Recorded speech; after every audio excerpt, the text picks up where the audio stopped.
Saludos, soy Shad y quiero compartirte un poco de información sobre algunas armas increíbles que existieron en el pasado y que no mucha gente conoce. Son poco conocidas, no se usaron mucho y algunas casi no se conocen. Así que ya ves, algo diferentes de lo que esperabas. Eran solo creaciones de fantasía que ves en la cultura pop, como películas, programas de televisión y novelas, y videojuegos. No podemos olvidar los videojuegos. Pero no, en realidad existieron. Y en este episodio vamos a ver una espada llamada la espada del verdugo. Y sí, realmente hubo una espada en la historia que existió de verdad. Se llamaba la espada del verdugo.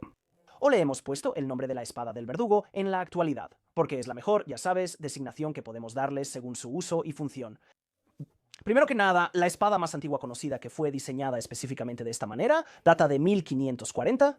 Eso es siglo XVI técnicamente después del periodo medieval, así que no es una espada medieval. De hecho, su periodo de uso más destacado fue durante el siglo XVII. Muchos tribunales y ayuntamientos tenían una espada de verdugo colgada en sus paredes. Algo así como un símbolo de la justicia, o de hecho, un recordatorio de las penas más severas por infringir la ley. Algo que notarás de inmediato respecto a la espada del verdugo es su tamaño. Esta es una espada grande y carece distintivamente de una punta. Esto es interesante porque, esto indica claramente que la espada nunca fue diseñada para apuñalar. Y por el nombre que tiene, podrías, ya sabes, darte una idea de para qué estaba realmente pensada. Específicamente cortar cabezas de personas. De hecho, la espada del verdugo me parece casi lo opuesto a cierto tipo de espada que mencionaré en un momento, porque cuando tienes una espada puedes hacer varias cosas con ella. Y claro, cortar y apuñalar. Algunas espadas destacan en su diseño para rendir mejor en una de esas áreas. El estoque. El que acabo de decir que mencionaría al que estoy llegando ahora es, por supuesto, una espada. Está diseñada para realmente sobresalir en la estocada y para destacar en la estocada. Su capacidad de corte se ha reducido bastante significativamente, pero luego hay espadas cuyo potencial de corte ha sido aumentado gracias a su diseño. Y la capacidad de estocada, ya sabes, dependiendo de cuánta capacidad de corte quieran de su espada, determinará qué tan menos efectiva será para estocar. El mejor ejemplo de una espada que solo se lanza es la de estocada. Incluso se dejan de lado balances de peso para irse al extremo, poder de corte. Es la espada del verdugo porque tiene un propósito y función principal, que es cortar, pero hacer un corte adecuado. Esto está hecho para cortar a través de un humano, no solo cortar la carne, sino también atravesar el hueso. Esta es una espada que mata de un solo golpe y, por supuesto, para ayudar en ese sentido es de dos manos, porque con dos manos tienes mucho más apalancamiento en el golpe. El otro dato importante que debes saber sobre esta espada, que es un poco más difícil de notar solo con verla, es el hecho de que carecen de un estrechamiento distal. Y un estrechamiento distal es la reducción en el ancho de la hoja a lo largo del plano distal. Entonces, no es el perfil de la espada ni viéndola de frente.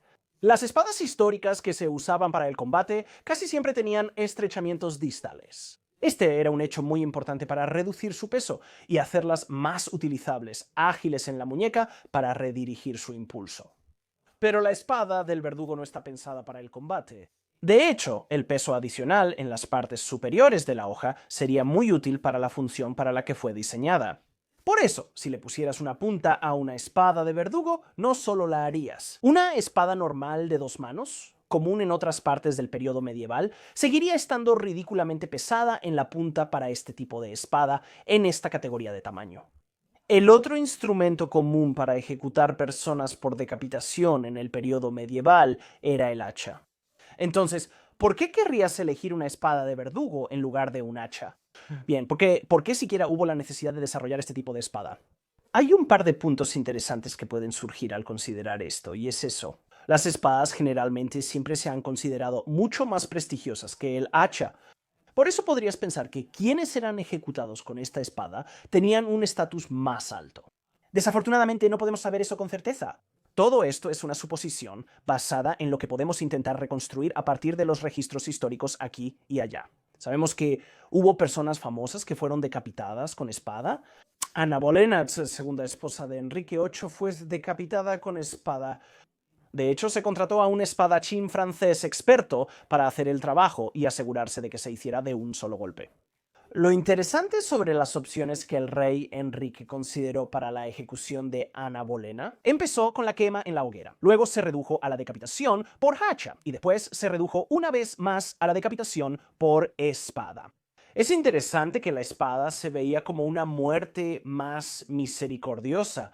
Una teoría que leí para explicar la comparación entre la ejecución con espada y con hacha es que en la ejecución con espada se puede hacer con la persona arrodillada pero erguida, y con la ejecución con hacha necesitan estar inclinados hacia adelante.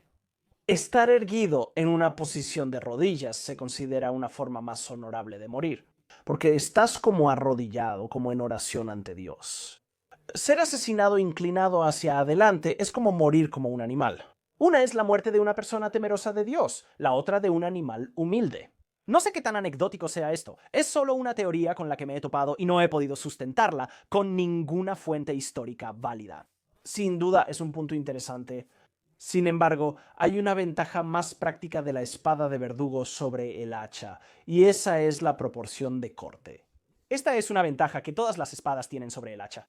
En general, respecto al corte, si tienen una capacidad de corte decente y toda la longitud de la hoja es capaz de cortar.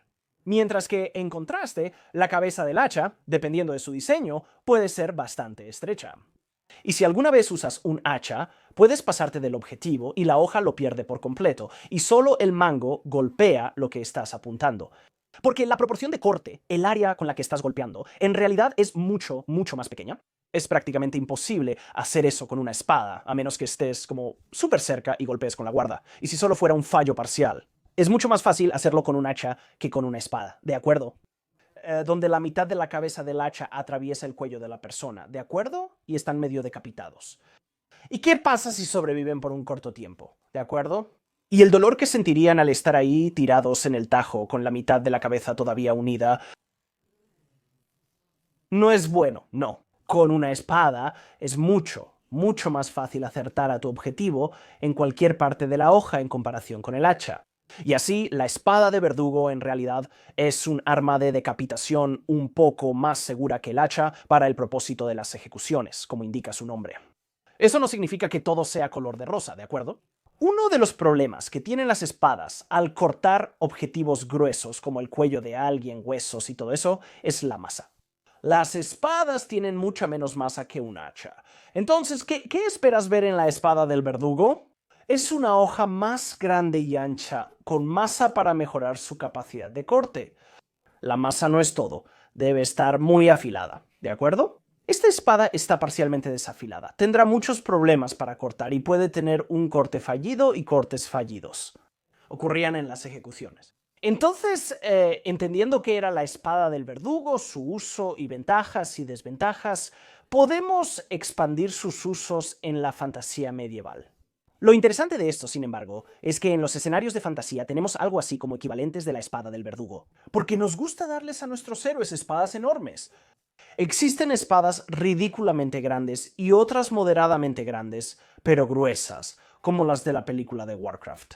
Esas, en realidad, en cuanto al grosor, son casi tan anchas como largas, ya sabes, como las espadas tipo verdugo, pero en cuanto a su profundidad, su grosor en el plano distal, son ridículamente demasiado pesadas. Pero aún así, es un buen ejemplo de los tipos de espadas de fantasía que en realidad están un poco más cerca de la espada tipo verdugo que existe en la vida real. Imagina que un aventurero quiere una espada de verdugo. Bueno, la espada de verdugo sería particularmente útil contra criaturas que necesitan ser decapitadas o despedazadas.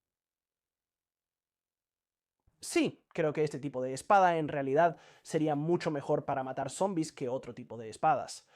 Y realmente, cualquier tipo de monstruo que simplemente necesite ser cortado para ser eliminado de manera eficiente, la espada de verdugo es una excelente opción. Porque, de nuevo, tienes esas ventajas inherentes de una gran capacidad de corte, como un hacha, pero sinceramente no es tanto como un hacha. Las hachas son más pesadas, pero cortan mucho mejor que una espada común. Y además tienen la ventaja adicional de su proporción de corte. Es mucho más fácil acertar a tus objetivos con este tipo de arma. Así que es muy útil para un aventurero particularmente corpulento. A los orcos les encantaría esta arma. Y realmente cualquier tipo de criatura que sea particularmente fuerte y que todavía use armas en su combate. Así que si un entorno de fantasía ya carece de espadas de hoja particularmente ancha, la espada del verdugo es una adición maravillosa y auténtica históricamente para animar tus escenarios de fantasía y esas cosas. Y ahí lo tienen. Esta ha sido la espada del verdugo. Ha sido un privilegio para mí presentársela si no la conocían ya. Y si tienes que hablar de ella, porque es una espada increíble y realmente existió.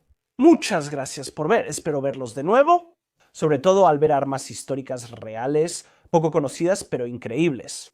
Si conocen algunas armas reales que no mucha gente conoce y que existen en la historia, siéntanse libres de compartirlas en los comentarios de abajo. Y en este sentido me encantaría aprender sobre armas que no necesariamente estén restringidas al periodo medieval, porque, por supuesto, el periodo medieval es el área de estudio en la que tengo más información. Así que, si saben algo que yo no sepa sobre otras culturas con armas realmente increíbles, únicas u oscuras, háganmelo saber. Probablemente haré más investigación y un video episodio sobre eso. No puedo esperar para leer sus comentarios aquí abajo y hasta la próxima.